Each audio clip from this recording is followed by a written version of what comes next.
Hello, Michael Crosa here. It is my pleasure to introduce you to our second murder mystery play written by Patricia Haines-Ainsworth. I hope that you enjoyed the last one. If this is your first time listening to Jollyville Radio, I'm very glad that you joined us. Just know that this is a special set of episodes, so if you enjoy this, I hope you'll go back and listen to some of our regular episodes as well. In episode 227 of Jollyville Radio, we interviewed Patricia Haines-Ainsworth, a playwright based in Washington State. Patricia very kindly offered to let us perform some of her scripts here on Jollyville Radio, and I'm really excited for how they turned out. If you enjoyed this play, and storytelling podcasts in general, I encourage you to check out Patricia's podcast, Winking Cat Tales. It's cat with a K, excuse me. Winking Cat Tales, wherever you find podcasts. And now, part 1 of Murder at the Silver Spittoon Saloon.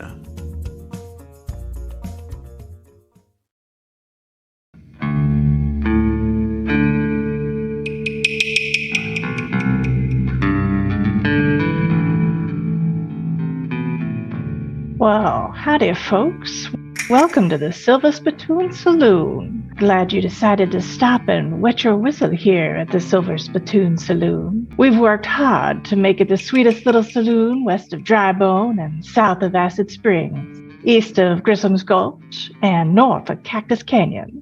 Granted, there isn't much to compare it to here in the middle of nowhere, but we're still pretty darn proud of the old place. Evening, Lefty. What brings you into the saloon so early? You don't usually get here till 9 o'clock. There's a rumor floating around town that there was a stage loaded with city slickers over here in the saloon just ripe for the picking. You're not planning to rope one of those unsuspecting greenhorns into a poker game, are you? I need something to lift my spirits tonight, Miss Cheri. My fingers are itching to grab onto some cards. If I can't find a table to ante up to, I'm gonna go crazy. I need to play some poker. Anybody up for some 5-card draw? Lefty, I can't let you play with any of the folks here tonight. Mr. Sullivan invited them special. It'd be like highway robbery to let them play with you. Miss Cheri, has Mr. Sullivan come back yet? Howdy, Miss Truheart. How are things down at the school? Just fine, Mr. Lefkowitz. My offer still stands, Miss Lucy. Anytime you say, I'd be happy to stop into the school and do some arithmetic with your students there. I don't think teaching the children to play craps is a proper way for them to learn. They're adding and subtracting, Mr. Lefkowitz. Well, that's your opinion. If you change your mind, I'll be ready. Hold on now. Where are you going? None of your business. I'll come back later to see if Mr. Sullivan is here yet. Oh, now don't you look at me like that, Miss Cheri. I'm just trying to put my skills to good use. You know I can't play like I used to since those cowboys over in Bone Mesa separated me from my arm. Lefty, what's done is done. No sense working yourself all up about that again. I know, but I can't help it. If I ever get my hand on the low-down varmint that passed the note to those cowboys telling them I was holding an ace up my sleeve. But you did have an ace up your sleeve. Yeah, but it was only my lucky ace. I always keep that up my sleeve for good luck. I never used it for cheating. It was just a good luck charm. Well, it's been a while. How will you ever be sure who told them? You might blame the wrong man. Oh, I have a surefire way to identify the culprit. I saved the anonymous note he wrote to those cowhands. See the little curly Q he put on the tail of the letter P in the word up? That's how I'll know him. And when I find him, I'll take that yellow-bellied snitch out and string him up. Now, Lefty, I said don't rile yourself up now. I'm just railing, Miss Cheri. You've changed. This whole place has changed. Used to be you could swear and spit, put your feet up on the table, have a good fist fight, and do all that carefree manly stuff. No more. Used to be you could sit down at your pleasure for a good game of poker, day or night. At least that's the way I remember things being run around here. You know full well that was when the place belonged to me. Now that Peter Sullivan owns the Silver Spittoon, the place is run different, whether I like it or not. Don't know how you could give this place up without a fight, Cheri. I lasted as long as I could, Lefty. After all my girls run off, I plumb tuckered out keeping the place going by myself. Tried every which way I knew how to keep the cash flowing in, but I couldn't afford the upkeep. After you sold it, why did you decide to stick around this place? You could do much better somewhere else. Well, maybe I could, but I'm not as young as I used to be. The Silver Spittoon's been my home as long as I can remember. At least since that crystal chandelier hit me on the head 8 years ago. Before that, everything's a bit blurry. Back so soon, Lucy? Have you heard anything from Mrs. Sullivan yet, Cheri? Now, Miss Lucy, you know unless he can pedal here himself on one of them newfangled bicycles, the only way Mr. Sullivan can get here is on the stage. And the late stage hasn't arrived yet. You sure have your pantaloons in a twist today. You're wound tighter than a rattlesnake in a gopher hole. You're as tense as an Apache bowstring. Enough of the colorful Western metaphors, Cheri. I realize I might seem nervous. It's just that Sweetkins, I mean Mrs. Sullivan, wired me that he would have a very important question to ask me when he arrived back here in Badwater Creek. I don't suspect he'd be asking you who was buried in Grant's tomb. I highly doubt he plans to ask me that, Mr. Lefkowitz. That's a shame. I've been trying to figure out the answer to that one for years. Well, please tell Honey Buns, I mean Mrs. Sullivan, that I'll be waiting for him at the schoolhouse when he comes in. Honey Buns, eh? Who'd have ever thought a pearl-handled swindler like Peter Sullivan would team up with a school mom? It's all that book reading. Makes them lean toward the bad boys for company.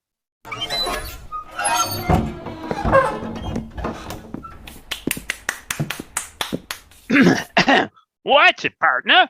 You're bringing all the dust in. Water. Please, give me some water. Don't have any water here, mister. All we have is whiskey. That'll do. Wait a minute, mister. I run a first-class establishment here. You're gonna have to clean up before you settle in. Sure. Happy to oblige.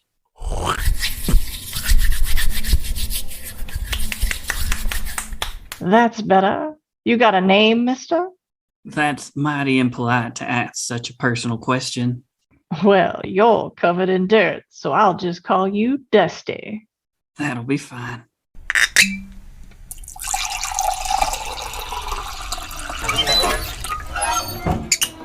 Stop! Think before you drink, brother. Take a moment to consider what the vile contents of that glass will do. Well, it might make you look a whole lot prettier. Widow White, you know what Mr. Sullivan said about you coming in here and preaching temperance. It's a free country. I can speak where I like and when I like. Personally, widow, I don't give a fig what you do, but Mr. Sullivan is due back any minute, and he'll have you arrested if he sees you in here bothering customers. He and the Sheriff West already warned you twice.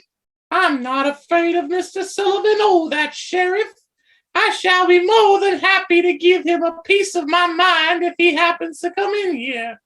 Careful, widow. Doesn't seem like you got too many pieces left. Jest all you will. Your barbs cannot harm me. I bear the shield of righteousness, and a shield I have borne ever since the death of my dear husband Cornelius, whose death was caused by demon alcohol. I shall not rest until this town is purified and purged of this liquid sin. All this preaching, and you've already put Dusty to sleep. Well, like I was saying, you might just want to clear out of here before Mr. Sullivan comes back, unless you want to get locked up in the hoosgow again. The sheriff still has a black eye from when you popped him with your purse. I don't think he'd treat you kindly if he got called in here to arrest you again so soon after the last time. I have a right to resist arrest if it is unjust. I don't think Sheriff West will see it that way. Ha! That sheriff is nothing but a puppet. Sullivan pays him off to look the other way when something underhanded is done, but arrests those of us who are innocent of any crime. Mr. Sullivan is a tax-paying citizen and a leading merchant in this community. I consider Mr. Peter Sullivan nothing better than a servant of the devil. Perhaps he even is the devil himself. Oh my goodness. I feel a bout of the vapors coming on. I think she's gonna faint.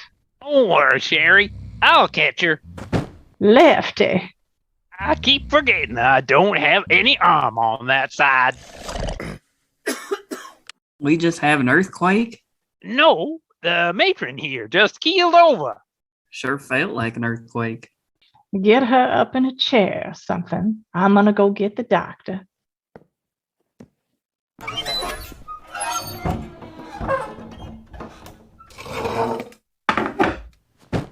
Hey, widow, wake up. Come on, wake up. What do you think you're doing? Just trying to wake her up. All right there, widow. I know what would help. Have a swig of this, missus. No, I refuse to drink your whiskey, sir. I never keep whiskey in here, ma'am. What's in here is strictly medicinal. I always keep it by me for my pains in my back and the ague I get from working in the mine. It's not whiskey. No, ma'am. It's gin.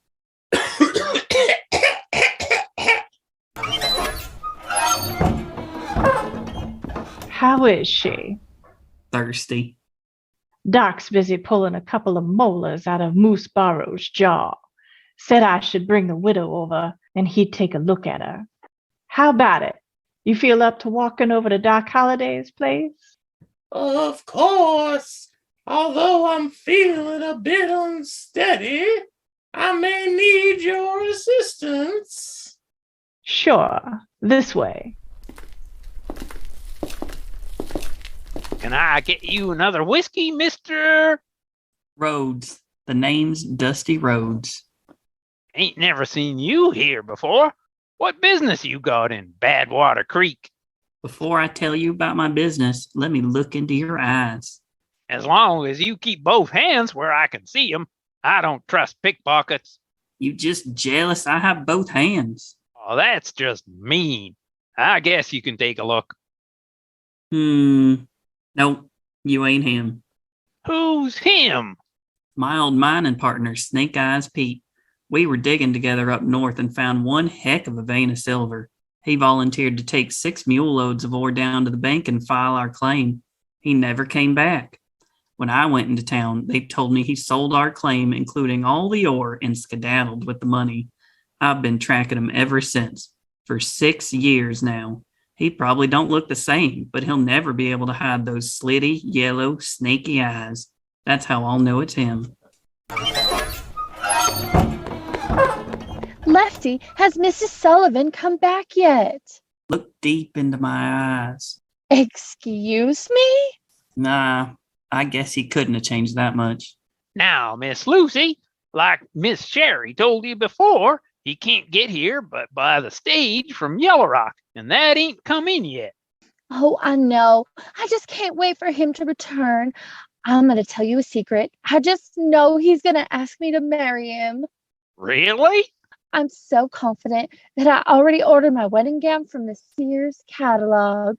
Is it the one on page 75? The one with the ivory satin? Yes, as a matter of fact, it is. Well, that's one humdinger of a dress. How did you know that? I saw a picture of it on a page from the catalog when I was using the privy. Anyway, I'm just so excited, and I can't wait for him to come home. I've been practicing my answer ever since I received his telegram. What do you think? Should I answer? Oh, yes, Mr. Sullivan, I shall marry you. Or is that too verbose? No, but it's a bit wordy. How about, Mr. Sullivan, you have made me the happiest woman in the world. Isn't he supposed to say that to you? You're right. I'm just so nervous.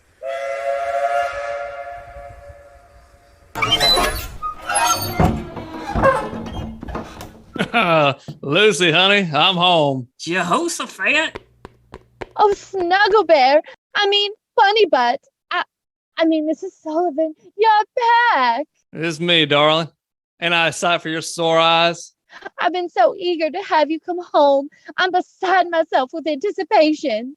Well, then at least you weren't all alone. You promised you would have a very important question to ask me when you got back. I sure did. Hey there, partner. Where's Sherry Lane? Is that what you wanted to ask me? No, it's what I wanted to ask Lefty. He's over at Doc Holliday's place. Well, make yourself useful, you old gambler. Run over there. Tell her to get back here. Pronto. Might as well. Doesn't look like there'll be anyone up for poker for a while. Oh, darling, you're going to want to kiss me silly when I tell you what I did over there in Yellow Rock. You're looking at the man who's going to be the richest man in the territory. That's wonderful. Yep. See, I slipped a little money to the telegraph man over in Yellow Rock, and he told me the railroad is planning a new line that'll stop right here in Badwater Creek. Real estate value is going to go sky high. I'm going to buy a few more houses, and then I'm going to redo the Silver Spittoon and turn it into the classiest casino east of San Francisco. And you're going to be right by my side, darling. Oh, Peter. You bet. So I'm ready for you to ask me that question. Oh, right. Well, you being so good with the words and all, I thought I would ask you what name we should give the Silver Spittoon when we rebuild it. What name? Absolutely. The Silver Spittoon just doesn't seem classy enough for the kind of place I want to build. It's going to be amazing. Crystal chandeliers, roulette wheel, a solid oak bar, and I'll have the satin sheets on all the beds. And you can work behind the bar, tending to the customers. If we want to attract high-class clientele, you'll have to provide some educated conversation. Me? Sure. You got the best-looking rig for miles, and you've even read more than 2 books. And often you find someone who's had some book learning and is also easy on the eyes. But Peter, what about us? That's the best part. I'll be your boss. You can even help me pick out some girls for upstairs. You cad! And to think, I gave everything to you. You have ruined me. I wouldn't go that far. Come on, honey. You're not going to make a scene about this, are you? No, I'm not going to be a sniveling, whiny, weepy child about this. I'm going to be a grown woman. Just you wait, Peter Sullivan. I'll get my revenge on you if it's the last thing I do.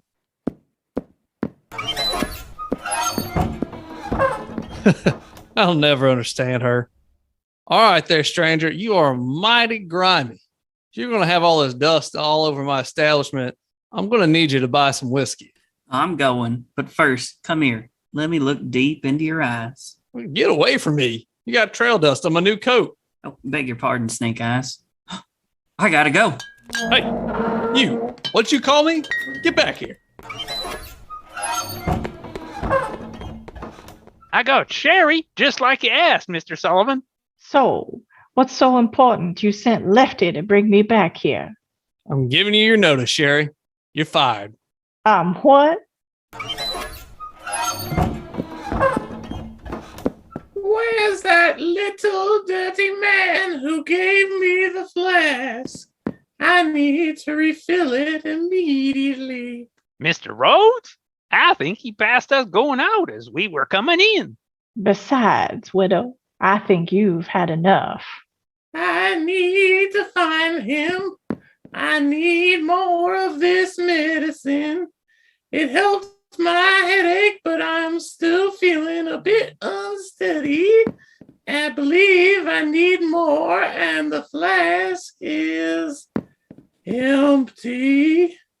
Oh, geez. Can't you see we're having an important conversation here, widow? Ew! I've been waiting for you, Mr. Sullivan.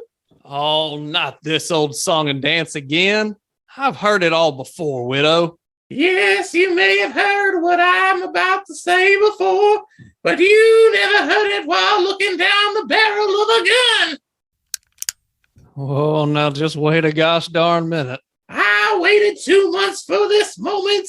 You and your cheap, rot-gut whiskey turned my sainted Cornelius's liver into Swiss cheese. All right, well, just hold on here. And if that weren't bad enough, your crooked gambling tables ate up all our savings. Cornelius didn't even leave me enough money to buy a black dress for his funeral. Yes, Mr. Sullivan, your swindling Satan-like ways are at an end. This is for you, my darling Cornelius. I think I might have left the bullets in the cookie jar. Y'all don't move now. Stay right there. I'll be back. Crazy old biddy. Thinks she can terminate me, huh? Well, I'm the Terminator here, and I'm terminating you, Miss Shari. Time to pack your things and get out of my saloon in Badwater Creek. What are you saying? You're getting too old to be of any value to me in this saloon. I'm looking for a new, fresh image for this place. I've told Lucy Truheart that she'll be the new saloon gal here. Of course, she turned me down, but I'll convince her in the end. She'll do anything for me. She's like putty in my hands. I can't believe you're turning me out. You must be getting old, Cheri. You're so old you're going deaf. Yes, I said that I am turning you out. You're washed up. No one wants to see someone like you greeting them behind the bar. That ain't no way to talk to a lady. And when has Shari Lane been a lady?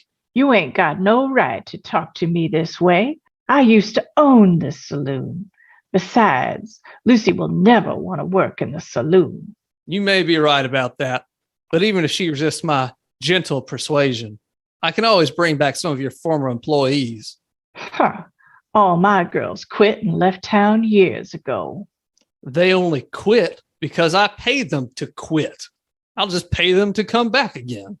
You paid my little chicks to leave the nest? How else could I make you lose enough money to be forced to sell the silver spittoon to me? I had to reduce your cash flow. You scum! Where shall I go? What shall I do? Frankly, my dear, I don't give a... Hey, Cheri, don't take one step. It takes one to know one, and Mr. Sullivan here is a true gambling man. Put a bet in front of him, and he can't resist taking it. So, Mr. Sullivan, I'll make you a wager. Here's a deck of cards. We'll each take a cut at the deck. If I get the high card, Miss Cheri stays here at the Silver Spittoon doing what she does best. If you get the high card, I'll settle down far away from Badwater Creek and make an honest woman of Miss Cheri. Oh, you'd do that for me, Lefty? Don't you know that I would, Cheri? Of course, I am hoping that I'll win. Forgot. Miss Cheri, I think I could use a hand here to shuffle these cards. Could you do the honors, please? Sure, Lefty. Pick a card, Sullivan. 10 of spades. Your turn, Lefty. That's for luck, Lefty. Here goes. Ha! Ace of diamonds. I got the highest card. How wonderful. Yes, my luck's beginning to turn around. Feeling pretty lucky, Lefty. Guess you must have found another place to tuck away your lucky ace since you lost the place you used to hide it. How do you know about my lucky ace? Word gets around, I suppose. Well, I suppose we should officialize the deal. I just happen to have a piece of paper with me.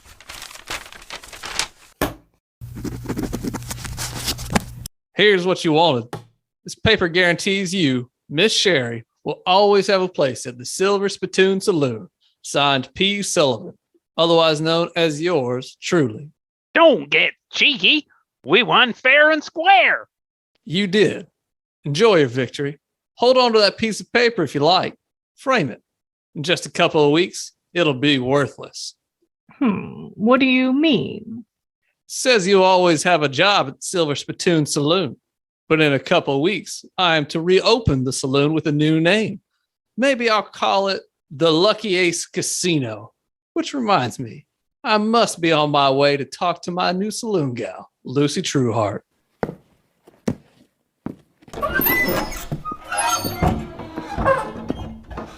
Let me see that paper, Shari. Guaranteed by P. Sullivan. I can think of a few choice words that P stands for. That rat-tailed, maggot-faced, slimy, squealing coyote. Well, those are a few choice words, but none of them start with P. I'm gonna kill him.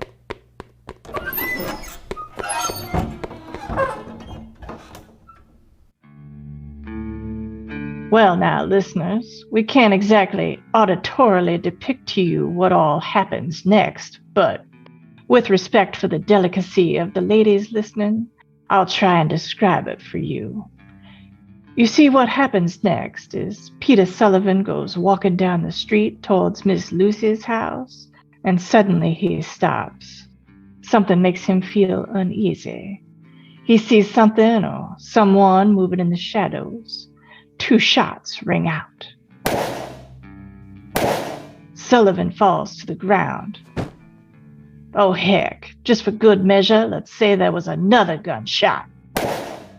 And Mr. Peter Sullivan, owner of the Silver Spittoon Saloon and all-around nasty, low-down swindler, is dead.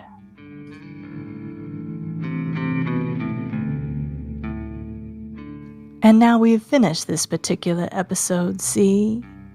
Time to roll the credits on part 1. But this isn't the end, it's just an intermission. Tune back in to Jollyville Radio in 2 weeks for the conclusion of our little story. We'll see you next time, sugar, on Jollyville Radio.